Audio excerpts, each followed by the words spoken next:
Hello world, this is Daniel from Nerds with Academy, and today I'm going to be continuing Massive Chalice. This is part 18. This is actually a post-commentary, and so I have the dubious honor of watching myself play this game from yesterday. And you might be wondering, well, that's sort of strange, because normally you just comment, you commentate while you play. And I would say to you, yes, that's true. And this video would have been exactly the same way had I not been bad. So what happened was I recorded the audio commentary for this game, but unfortunately there's some kind of there's a problem with Adobe Audition in my particular microphone that I use, where the first time I record anything on a particular session, the microphone has all this extra static on it, and so I have a 50-minute piece of footage that has all the static, and it's basically completely unlistenable to. So I'm just going to talk over it and just give you some of my thoughts and maybe trying to peer into the mind of what past Daniel was thinking and what kind of insanity it was. So,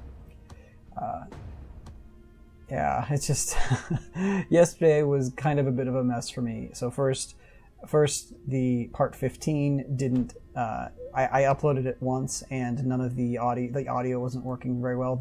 My voice was extremely low, and you couldn't hear it, and the game audio was almost unbearable. Like you couldn't hear that either. And then part 17, I was experiencing frame rate problems, and so I had to cut that up into 3 different pieces and then stitch them together. And then on part 18, which you're watching now, I screwed up the audio. So basically, it was just like a technical catastrophe day for me yesterday, and I'm glad that I'm glad that that part of my life is over. And so, hey, look, I actually decided to equip a relic weapon. This is that's pretty lucky there. Yeah, that's something that I know that several people have brought up, is that I haven't been doing a good job of managing the relic weapons. And one thing I think that would be really nice to, I mean, first of all, part of that's on me. I'm not trying to, exonerate myself or whatever. And part of that's on me, and that I've been sloppy in my play in some ways. But also, I think that I would really like a page on the Heroes tab inside the main keep that would just say, Relic Armory or something like that. That would show you all the relics. And if not that, then maybe when you go to the specific house, like have it be like, this is the relic of this keep. Like when you go to a specific house's keep, there'd be a little part of that interface that says this is the relic of this keep, and this is who currently has it. I think that would really help a lot. I know that it adds a little under the status. It adds a little notch that says this person's holding the relic, but because it's at the very bottom of the list, it's easy to miss.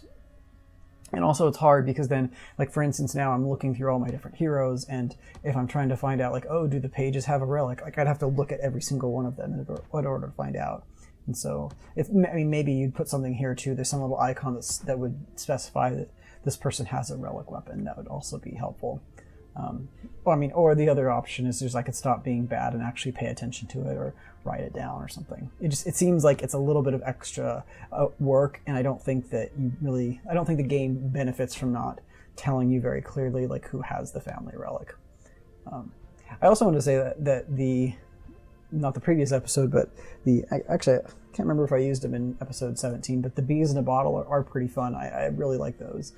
I don't know that it quite redeems the alchemists entirely, but it definitely is. It's a step in the right direction, having that extra area of effect attack, particularly because it hits several turns. I think it's maybe 4 turns worth of damage, and so that ends up being pretty good. So let's see. Onward. We don't want to keep the cadence waiting. I think of the terrain types, this is one of my least favorite, mostly just because it's rather drab compared to the other ones.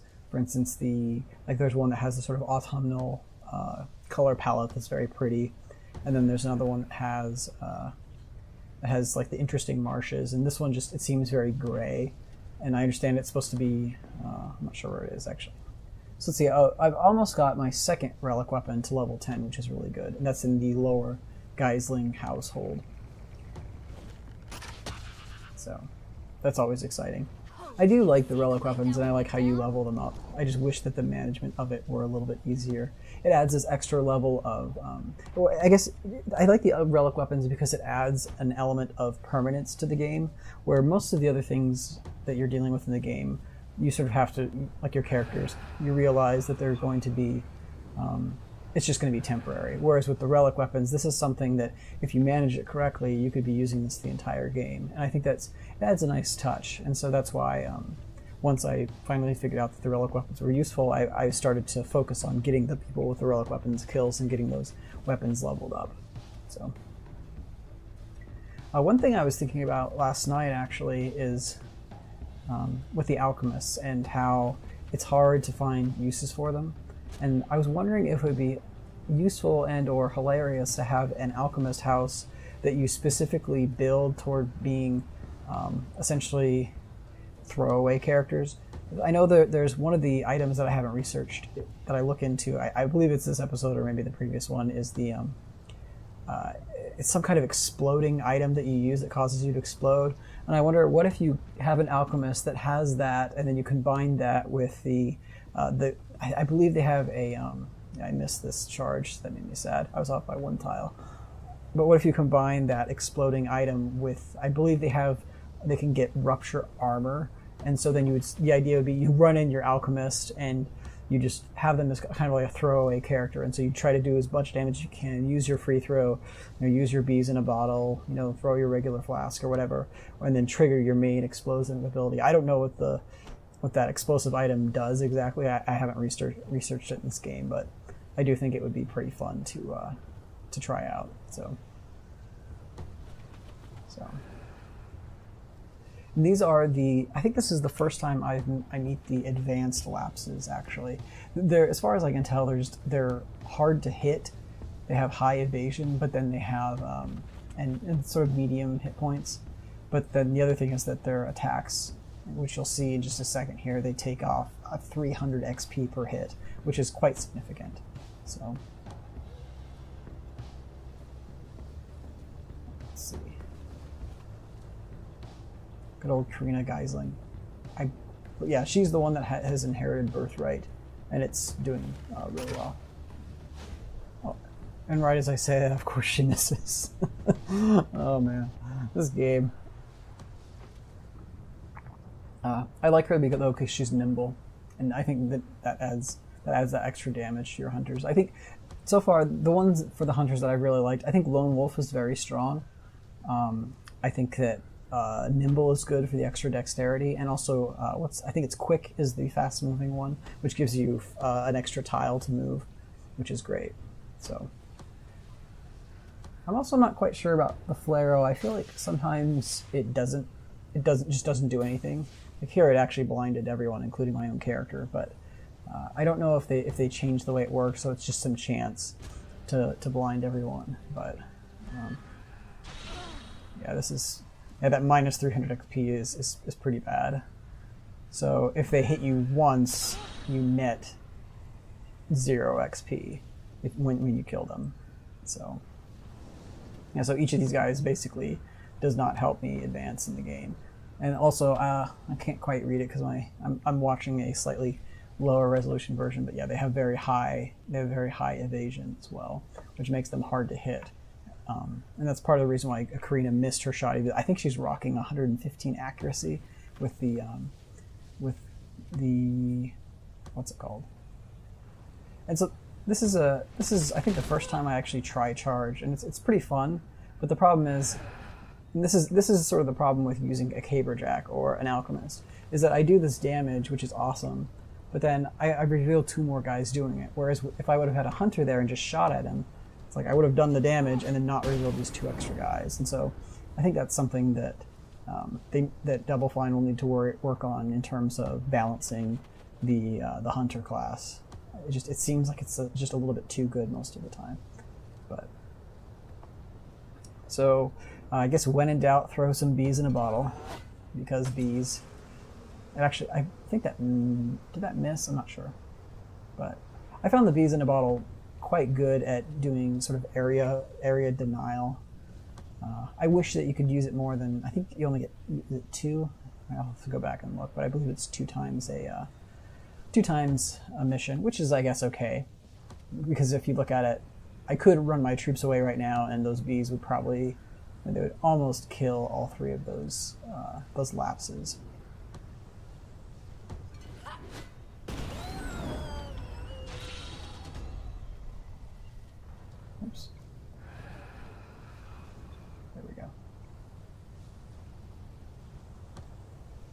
let's see.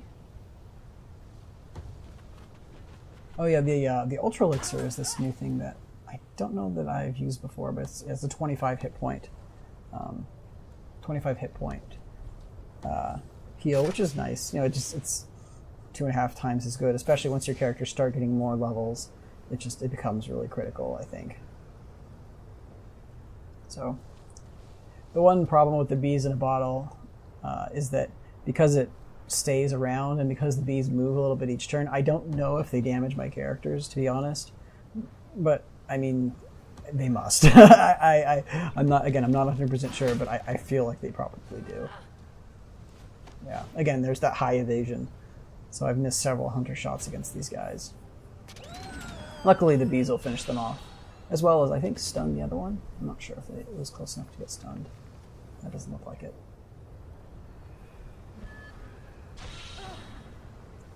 And again, that minus 300 XP is quite significant. Although I do appreciate that that guy walked into the bees.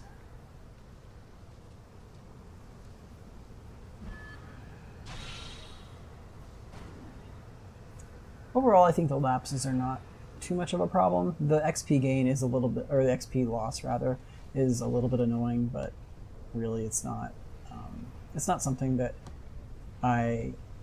I'm really concerned about. Compared to something with like the advanced bulwarks are very tricky because if you do damage to them, for instance, if you try to do a knockback with your caberjack and it ends up being a glancing blow, it's almost like losing another turn, and every time they attack, they're going to do 15 damage to you, or 30 damage to you if your characters line up. And so it can cause problems. It's possible that they miss because their accuracy isn't great, or if you flare them, then they miss. But it's not a good time. Anyway, so yes, yesterday was full of technical problems and kind of annoying. The other, just to top it off in terms of like the way my day was going, for some reason the hot water was not working in my apartment, and so I was not able to take a nice hot shower to get my morning going. So that also made me sad, but that's neither here nor there. So anyway. Ouch. That's still pretty good damage, though.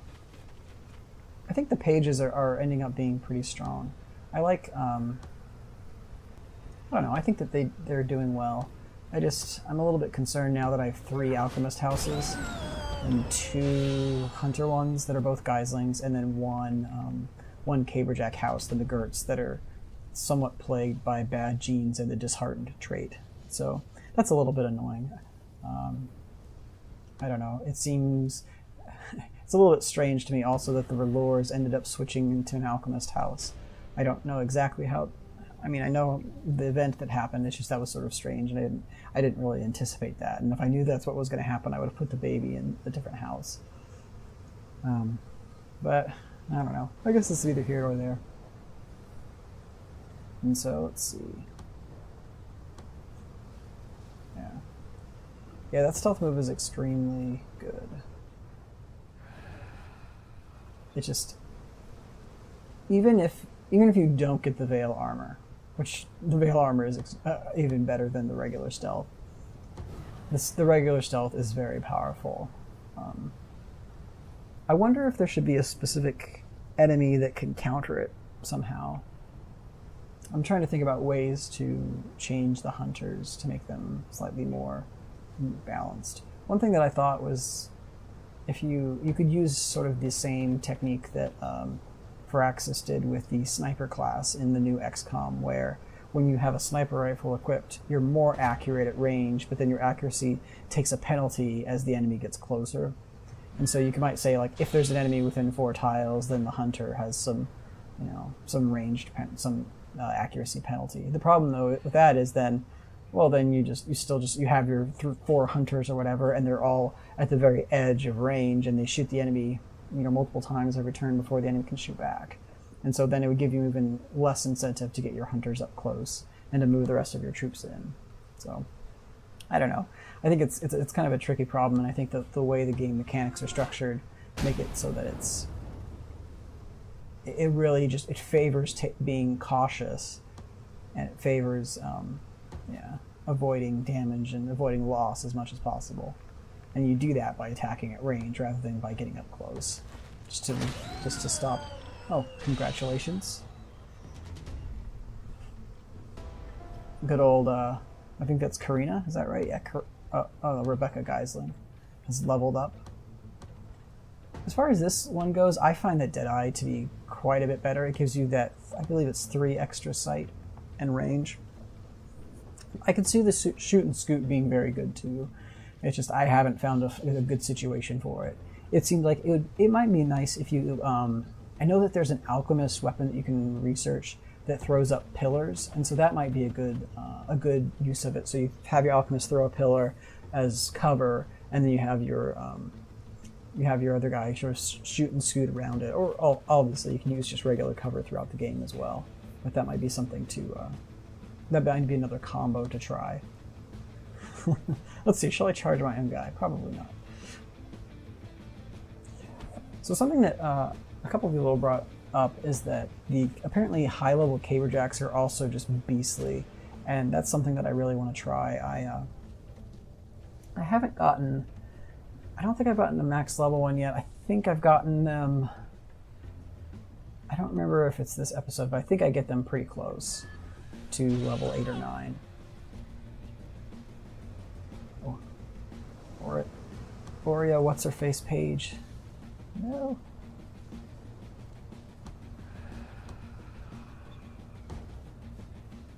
There's another one. Yep. If I remember correctly, there's also... Yeah, I think there's also a rupture back there, yep. And a couple more on the side. Oh. It would also be kind of nice if you could free throw the bees. Maybe that's asking too much. Maybe too powerful. But actually, one thing I think that would definitely help alchemists is being able to throw into darkness. Because, for instance, here, it would be great if I could just throw... I mean, actually, it's out of range in this case, but being able to throw into the shroud. So, I don't know. That's just something that I feel like would make them more useful. Use them sort of artillery. I wonder actually if the standard upgraded alchemist thrower increases the range. That's something that I haven't looked at. Yeah, so the range is 7. Looks like.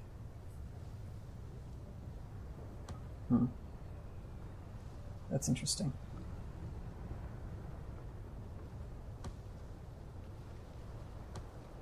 Flarrow. Do it. Do the Flarrow. That's good. When it comes to Flarrow versus Hobbling Shot, it seems in general the Flarrow is better because the enemies that could really punish you are ones where there are multiple ranged enemies in the same area. The Hobble hits one enemy and it prevents them from moving, but that doesn't mean that it can't attack you. And so really it's only useful against melee enemies when they're not already right on top of you.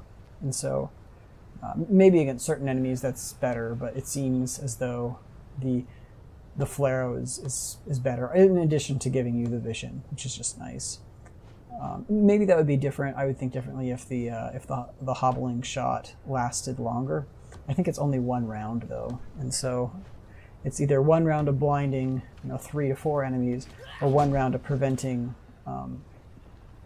1 enemy from moving, but it could still attack, or can't move at all, or can move 1 square. I'm not sure, but in any case, it's trivial how far it can go. And so I don't know. It seems like it's not that great.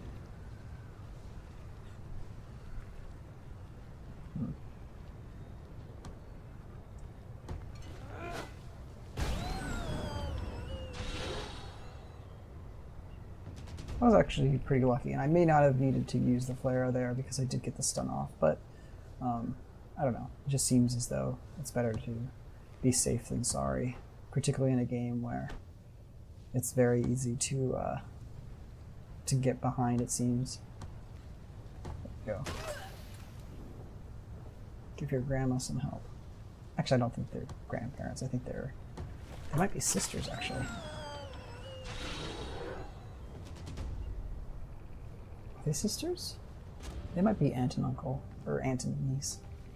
I'm not sure. Oh.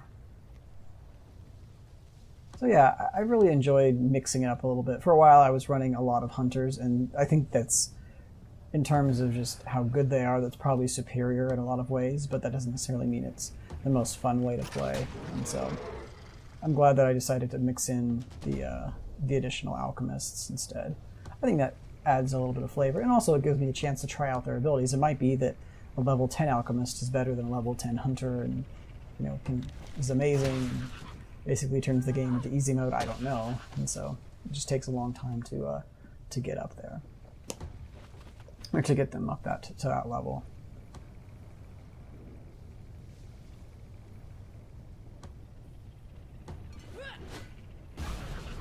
I wouldn't. Splat. One thing that I do really like about the ruptures is that when they explode, sometimes their goo gets like on the walls. Like here you can see on that rock in the left-hand side of the screen, it's like there's a little bit of the goo on the rock. I thought that's just a great little, a nice little effect there.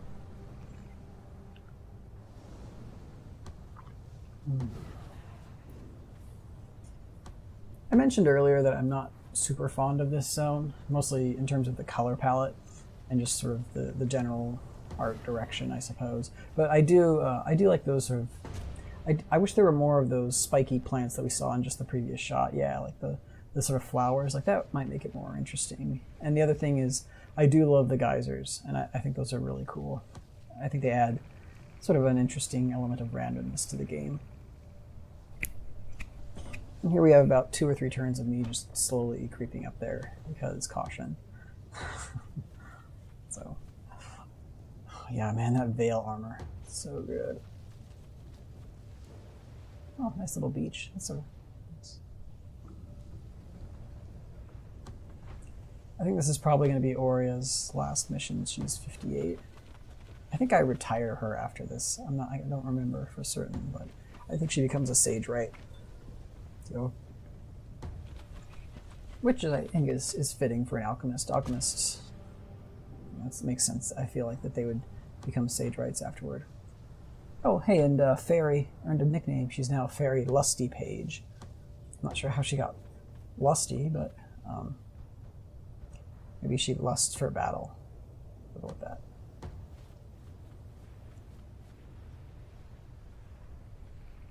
Couple ruptures, nothing we can't handle. Or is it drama? No, I think it'll be fine. I don't remember it being a problem anyway, but then I can't remember almost anything about yesterday, so I'm trying to block it out as much as possible. Anyway. So this is an instance where having the hobbling shot would be reasonable, because then you could... I guess that's true. With the hobbling shot, you can use it over and over. I think you can use it as many times as you want throughout a mission, although it has a three turn cooldown. It has a few turns to cool down, but I guess that would be one benefit. So maybe every single time you hobble the enemy, and then, like, yeah, maybe that's what you do. You have one hunter hobble the enemy every single time, and then you take the enemies out one at a time.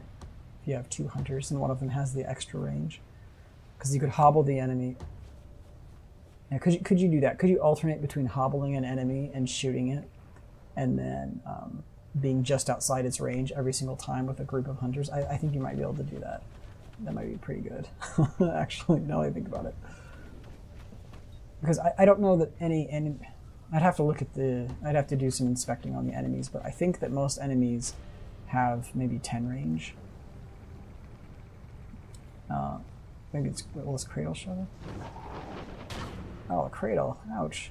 Not lusty.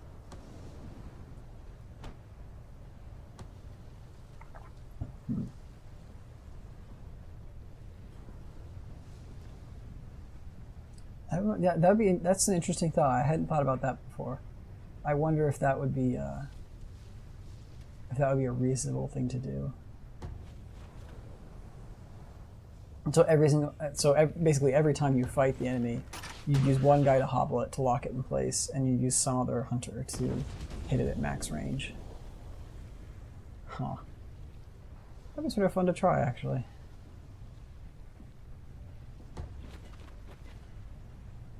I do like the addition of the free throw for the alchemists. I think if they didn't have it, there's no way they would be useful, or at least they wouldn't be very useful.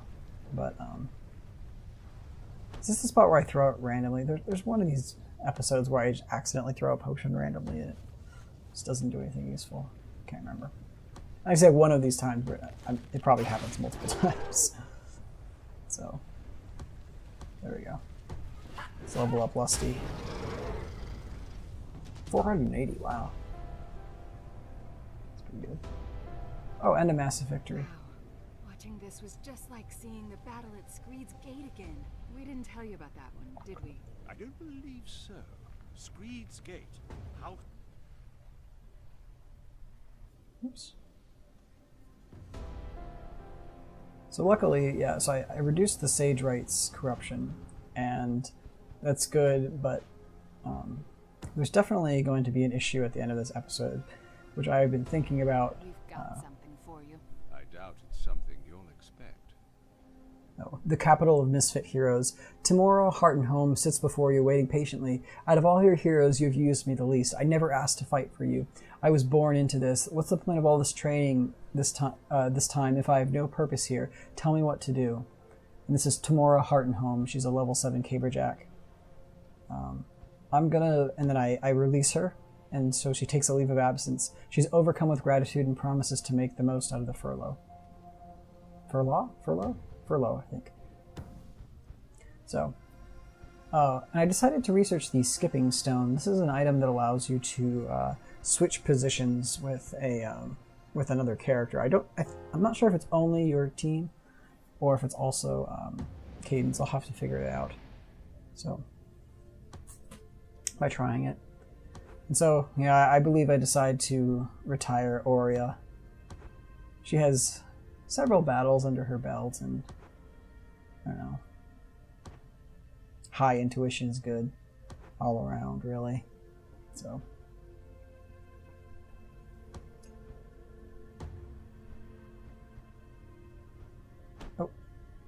Oh yeah, and this is one of these things. So because I retired Aurea, she then creates a relic from her experience, and so it's a little bit strange that then, like, in this screen, it showed me to give it, and I give it to someone. I believe it was Lusty. So overall, pretty good setup there. I think I get the nice relic for my alchemist to start building up onto, and so. This is something, yeah, I don't know if it's a problem with the game or a problem with my recording, but for some reason the epic timeline stuff is just not, it's not passing very smoothly anymore, and I just don't, I kind of feel like it might be that there's so many characters and so many calculations going on that it's not working, but. And so here, I really want to get Winter to have some children, but unfortunately she just is low fertility now, and I think that she's going to die without having any children, or maybe perhaps one. And it's just really a shame because she was pretty solid as a hero, and I retired her really young, and that was really a mistake because she had the relic on. And so that was pretty silly of me. But let's see how House Page is doing. No heroes in training, just a couple there.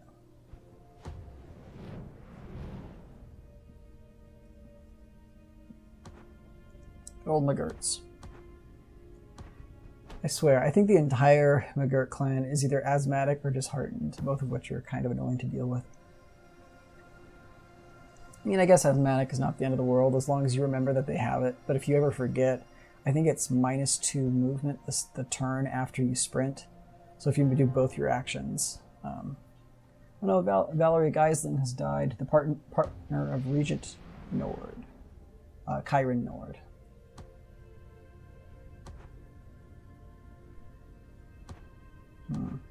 Let's see. Who do I can't remember who I marry in here. I think it might be Fenton Williams. He's bountiful, impressionable, and avenger.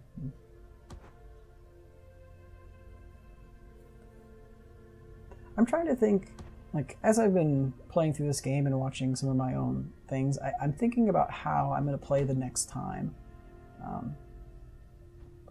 I don't know if... I don't know the best number of houses to get. I kind of feel like 4 might be better than...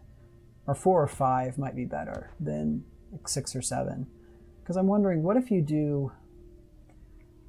Like if you had 4 houses, you do, say, two Caberjacks, 1 Hunter, 1 Alchemist. And then you say... and then you focus on research. You focus on Sage Rights Guild after that. And the idea would be that way you would boost your... it only took 5 years. Tamora, heart and home, has returned and looks positively refreshed. After drawing a sizable crowd, Tamora recounts stories of working in the refugee camps and seeing the devastation left behind by the Cadence. The humbled hero thanks you for the opportunity and gladly returns to the barracks. And she also gains the patriotic personality, which is, I believe it's +1 movement, and then a little bit of... It's movement speed and something else. And she also got up to level 8, so she's a pretty solid Caberjack now. Yeah, I haven't had any time to try out the high-level Caberjack abilities. There's the Fortify, which fortifies nearby heroes with an armor bonus, and then Stand Ground gives you a bonus to maximum hit points. And depending on how big it is, that could really make it good or bad. So I think I end up going with the extra health to start with. Kill Rage. Regain an action point after each killing blow. That could be really, really good. Because I could see that just completely breaking Caberjacks open in terms of being powerful. Because I wonder, yeah, if you get that plus the Fury ability, I could see doing a ton of damage. And if you have the Sponge Stone and high armor, you'd be sucking up a bunch of life too. But anyway, what was I saying? I can't remember. Aurea the Sage of the Sage Rights Guild has died. No. Well, she helped a little bit. I'm glad that she wasn't just sitting around. That's the other thing. So, I mean, had she been sitting in my barracks or my retinue, she wouldn't have done anything. And so I think that, yeah, might as well retire her. But oh, right. The balance. That's what I was thinking about. So yeah, like if you had like 2 houses of the class you like, and then 1 house of the other 2, and then you get a couple Sage Rights Guilds up early, and then a Crucible sort of in the mid game. I don't know. It seems like, I think as long as you had enough heroes to keep your other buildings full, I think that would be really powerful. And so I think I might try that next time. I think in my second game, I'm gonna focus on Caberjack. So I really want to make sure that I don't lose that Caberjack region by making bad artwork. That was ridiculous. But yeah, so really focus on getting a good solid Caberjack family, and then getting 1 family for the other one, or getting 1 keep of the other for the other families. And then just basically saying, these are my 4 families. You know, I'm not going to worry about getting any more heroes if I need to, but... Oh, good old clock ticker. So, Winter finally died of old age after producing no children. Luckily, she's got some pretty good... she's got some reasonable children, so that's good. I believe I end up bestowing this on... Now, Karina has the other one. I think it's someone else. I can't remember who it is. Is it Rebecca? Apparently it's Rebecca. Yeah, so Karina has the other Geisling relic. I think that she's rocking the what's it called? Not the clock ticker, the birthright. So,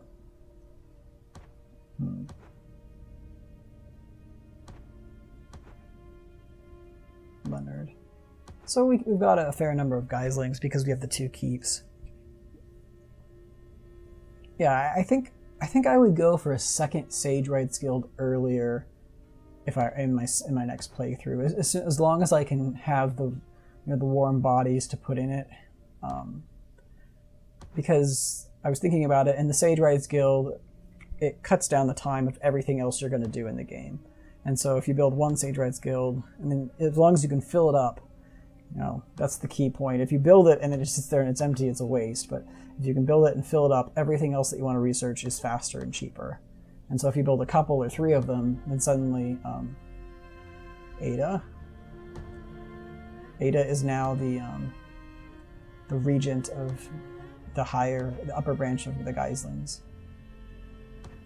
Man, Amir Nord, he is just not useful. He is bad. I like Ambrose McGirt, but the problem is I think he's one of the last few reasonable McGirts, and so it's hard to justify marrying him in. Nimble Asthmatic Kingmaker, Tostawarek, Arthur McGirt. Yeah, it's got a lot of...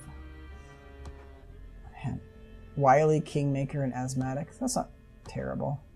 Bountiful, Slow Learner, Sickly. Fenton Williams is impressionable, bountiful, sickly, and has Avenger. That's okay. Sickly is bad, but the other ones are sort of medium okay. I think I end up marrying Fenton, yeah. And he's got sort of a medium amount of experience too, so yeah, I think that the build orders would be interesting to look at. And so right now I have 6 keeps, and I feel like that's probably too many. I think that probably 5 is better. And if I had 5 plus, some number of crucibles or Sage Rights Guilds, then it gives you it would give a different feel to the game. So skipping stones are ready to be equipped, but they're very heavy, so they may slow your heroes down. And this is something that I haven't tried yet. I haven't played the battle after this one yet. I haven't even recorded episode 19. I typically record 2 to 3 episodes in the morning and then encode them, and then that. Oh, the Perilous Core. This is the item I was talking about with the Alchemist to explode. With a generous amount of Rupture Head Gems, we believe that we can make their explosive capabilities portable, a self-detonating stone for the risk-prone hero. That sounds awesome. And I don't know if that means it just explodes on the character or if it's like a throwable item like alchemists have. So that just seems like something that would be fun to research. As well as the Time Fist. I don't know. I don't know when I'm going to be able to get it, but it sounds like fun. The Boom Slinger. It seems like an obvious idea in hindsight, but by studying the chemistry of ruptures, we believe we can build some dangerously combustible flasks as well as a new slinger to hurl them. That sounds pretty good too. And this is the thing that I actually really like about Massive Chalice, is that I don't think there's enough time in the game to research everything. I don't think there's enough time in the game even to research maybe half the things. Or again, maybe if I got 2 or 3 Sage Rights Guilds at the beginning of the game, it wouldn't matter, but it really feels like in general you have to choose, like, okay, I'm going to focus on this. I'm going to do this game. So, and this is when I'm really goofy and I realize that I actually have the advanced Caberjack armor ready, and I'd had it researched for a mission or 2. And it looks awesome, I have to say. It's very, very awesome, very cool. So, I give her stand ground as well, but I don't know how well it's going to work. She does look like she's a beast, though. She does have heart disease, so she'll probably die very soon. So yeah, I wonder if what if one has the ruptures, like gets the rupture text and then goes alchemists with Perilous Core and has these kind of really explosive characters. That might be fun to have the explosive slinger, the explosive armor, the Perilous Core on an alchemist, and just like run them out and see what happens. My guess is they would explode. Haste Hooch. Apparently our Sage Rights have concocted some sort of pep drink to make it through long nights. We believe that after some tinkering, their formula could boost your hero's movement range in battle. I don't know if this is just a one-time thing, like you use it and then your hero is that fast, or if it's you equip it and now your hero can move 2 squares move an additional 2 squares every turn. That's really a big deal. And there's an armor boost as well that I was looking into. Defensive capabilities, bulwarks. and their bone shell armor are quite impressive, and yeah. I don't know what it actually said. Something about getting more armor to your heroes, which, you know, that seems reasonable. Although I wonder if the fertility boost might be better. I think the fertility boost might be better if you're doing the strategy that I was talking about earlier, where you have fewer keeps, but then try to prioritize like the bountiful trait and something like that, just in order to keep the right number of, you know, keep enough people, enough bodies. There's the pillar pitcher. Just checking out some of the research. Again, I don't know exactly what the experience boost does. I don't know if it's just like a one-time push to all of your heroes, which would be awesome, or if it actually changes the rate at which your heroes gain experience. Because if it changes the rate, you'd want to get it as early as possible in order to maximize the benefit from maximize the benefit to your heroes. And again, this is really weird. I don't understand why the timeline is running so slowly. I wonder if they've patched it since in the last couple of videos it's been really slow. I don't think that it's something on my computer's end. I thought it was at first, and then I restarted and made sure all my other programs were closed and so forth, and it never really got to a good spot, I think. And there's Samira McGirt dying. So this is going to be the Will of Fear, which is the special caber for the family. It's only level 2, but I think it's something that I can work on getting higher level. Actually, yeah, what if you had a level 10 caber weapon and you paired that with the killing, it's not killing blow, or whatever the capstone is for the caber jacks, where they get an extra action every time they kill something, because that could be really good, especially with the crit. Yeah, like, so I wonder if that would be a good strategy, where you weaken everything with some other hero, and then you use your caber jack to finish everything off. That could be dangerous, though, because if you do that and then you end up getting a glancing blow, then you have a whole bunch of enemies that are all weakened as opposed to completely crushed. So, the toughest caberjack armor known to mankind. Yeah, so the skipping stone allows the wearer to switch places with another character on the battlefield. I think it does give you -1 speed, but I think that could be really good if you can use that multiple times in a battle. I could see that being very powerful. Excuse me. Yeah. And so this is when I bestow fear to Ambrose. Ambrose seems pretty good. He's nimble, which I guess is okay. It's not really a big deal for caberjacks, I don't think, but yeah, we got all kinds of heroes. I think it's really interesting how in this game, as you progress, we got more Geislings than I know what to do with. Got a handful of new... not what I'm doing here. Oh, I'm equipping it right away. That's good of me.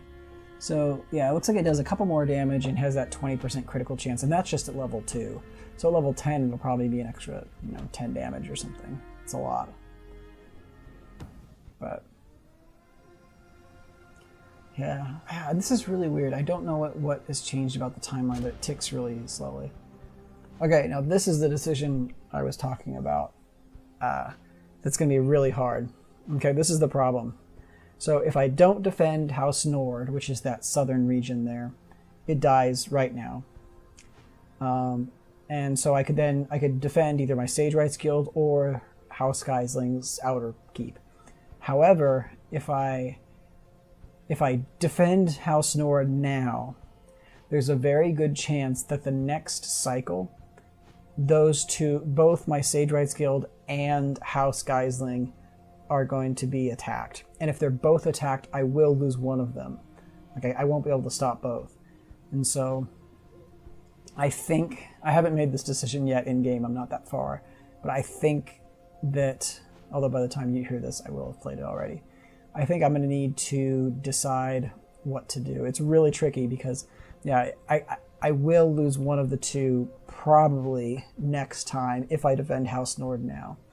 Let's see, there'd be, so that if they attack 3 and there's a, and yeah, so if they attack 3 next time, there's a pretty good chance that they would do both. Yeah, so what's the chance they would do both? It's not great, I guess. Yeah, I don't know. It's a tricky call. I think it's going to be close, but anyway. So this has been part 18, and this is a post-playthrough commentary / rant / just talking about Massive Chalice and / talking about complaining about yesterday and the ridiculous things that happened to me while I was preparing. And I hope you guys are enjoying the playthrough, and yeah, I hope that you subscribe to my channel if you think it's cool, or like it if you like the videos, or dislike it if you think it's stupid, and if you do, leave me a comment and tell me why. So anyway, until next time, this is Daniel from Nerdsworth Academy, and this has been part 18 of Massive Chalice.